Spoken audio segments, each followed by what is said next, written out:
Hello students, welcome to my YouTube channel Geography Guru. आज हम पढ़ने और समझने वाले हैं क्लास 10th हिंदी की वर्कशीट नंबर 32 यानी कि 32 को। आज की वर्कशीट जैसे कि हिंदी की वर्कशीट होती है वैसी ही है, बहुत रुचिकर है और बहुत आसान भी है। आज की वर्कशीट में हमें सूर्यकांत त्रिपाठी निराला जी की एक कविता दी गई, उत्साह।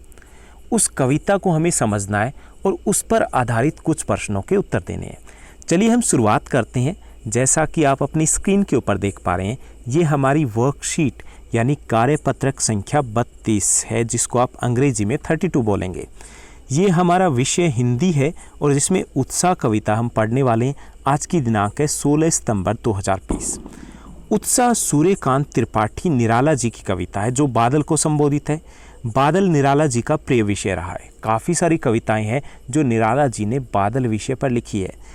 इस कविता में बादल एक तरफ जो पीड़ित प्यासे जन हैं, जो पीड़ित प्यासे लोग हैं, उनकी आकांक्षा को पूरा करता है, क्योंकि बादल एक उम्मीद होती है किसानों के लिए, उम्मीद होती है जनता के लिए, तो उनसे जुड़ा हुआ है। बादल का मतलब होता है खुशियाँ, उत्साह लाने वाला।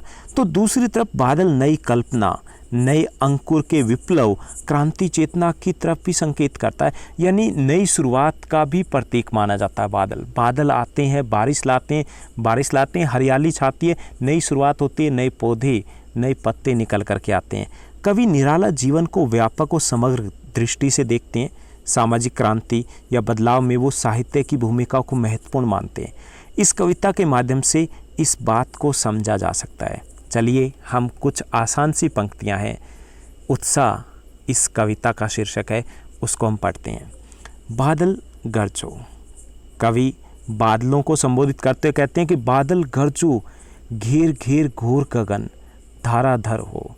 कि बादल गरजो, यहाँ पे बादल बरसो नहीं कह रहे हैं, बल्कि बादल गरजो, यानी कवि ये नहीं चाहता कि यहाँ पे बूंदाबांदी हो, हल्की बारिश हो, कि तेज़ गड़गड़ाहट होनी चाहिए, तेज़ बारिश होनी चाहिए। घेर घेर घोर गगन धाराधर हो। धाराधर का अर्थ है बादल।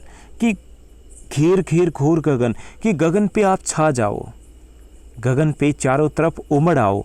ललित ललित काले घुंघराले। ललित का अर्थ होता है सुंदर सुंदर। काले घुंघराले बालों की तरह बादल छा जाओ।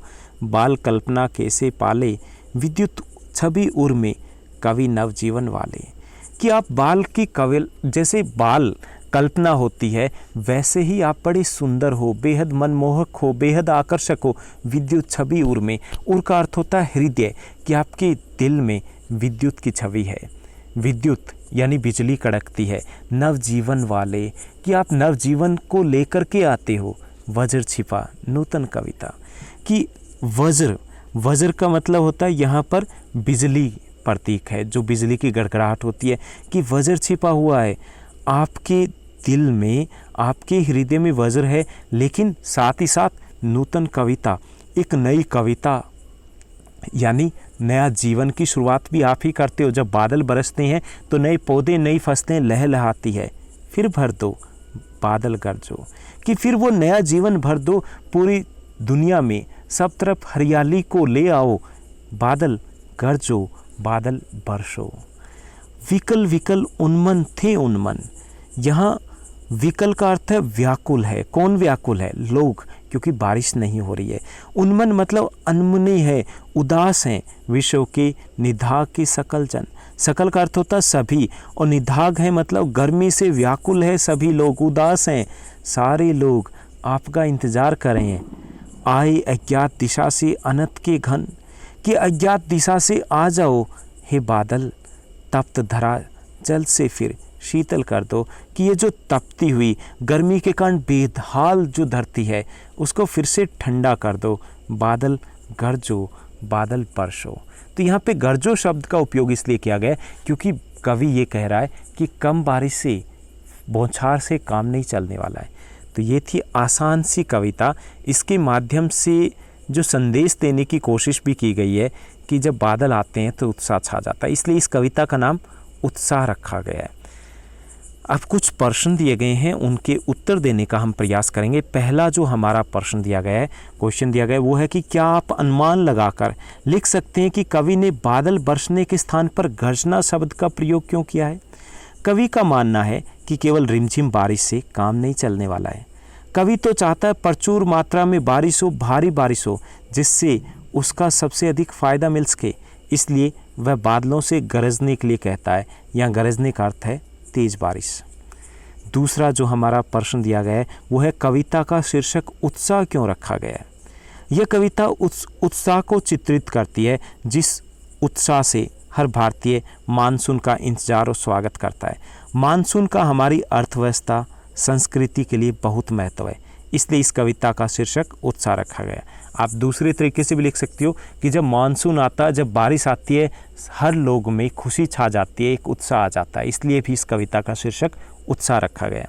तीसरा जो हमारा प्रश्न दिया गया है कि इस प्रश्न को, क्वेश्चन को समझना ज़्यादा ज़रूरी है। शब्दों का ऐसा प्रयोग जिससे कविता के किसी खास भाव या दृश्य में ध्वन्यात्मक प्रभाव पैदा हो, यानी कि शब्द ऐसे प्रयोग किए गए जिससे हमें ध्वनि का बोध करवाया गया हो, यानी कि ध्वनि को बताने के लिए उन शब्दों का प्रयोग किया गया हो, तो उसे बोलते हैं नाद सौंदर्य।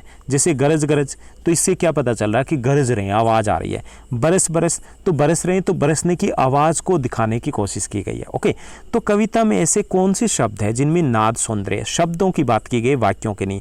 तो विद्युत छवि, विद्युत छवि जो शब्द प्रयोग किया गया है, तो विद्युत छवि क्या होती है। जब विद्युत छवि का अर्थ है जब विद्युत चमकती है तो क्या है, आवाज़ आती है।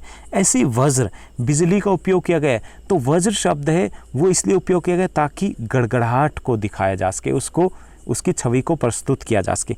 गर्जो, ये शब्द भी गर्जना को दिखाते हैं। तो ये 3 शब्द है जहाँ नाद सौंदर्य है। उसके बाद चौथा और अंतिम आज का हमारा इस वर्कशीट का प्रश्न है कि गतिविधि हमें दी गई है कि बादल के आने और उनके बरसने पर प्रकृति में जो परिवर्तन दिखाई देते हैं उन्हें अपने अनुभव के आधार पर लिखना है। आप कुछ अलग भी लिख सकते हो। मैंने उदाहरण के तौर पर आपको लिख करके दिया कि भारत में वर्षा ऋतु जुलाई महीने में शुरू हो जाती है, सितंबर के आखिर तक रहती है। ये असहनीय गर्मी के बाद सभी के जीवन में उम्मीद और राहत की फुहार लेकर आता है। इंसानों के साथ पेड़ पौधे, चिड़िया, जानवर सभी उत्सुकता के साथ इसका इंतज़ार करते हैं। इसके स्वागत के लिए ढेर सारी तैयारियां करते हैं। इस मौसम में सभी को राहत की सांस और सुकून मिलता है। आकाश बहुत चमकदार, साफ, हल्के नीले रंग का दिखाई देता है। कई बार तो 7 रंगों का इंद्रधनुष भी दिखाई देता है। पूरा वातावरण सुंदर और आकर्षक हो जाता है। तो ये मैंने अपने शब्दों में लिखा है कि बादल आने के बाद, बारिश के बाद क्या परिवर्तन दिखाई देते हैं। आपको अगर कुछ अलग अनुभव है तो वो लिख सकते हो। तो ये थी आज की हमारी बेहद आसान सी वर्कशीट। उम्मीद करता हूँ आपको उत्तर सभी समझ में आए होंगे, कविता का भाव समझ में आया होगा। साथ ही साथ मुझे इंतज़ार रहता आपके छोटे से कमेंट का। बहुत अच्छा लगता है, उत्साहवर्धन होता है, मेरा भी उत्साह बढ़ता है जब आप कमेंट करते हो। तो आप कमेंट करके ज़रूर बताइएगा कैसी लगी आज की हमारी वर्कशीट। साथ ही साथ इस चैनल को लाइक, शेयर और सब्सक्राइब करना मत भूलिएगा। Thank you, bye bye, have a nice day.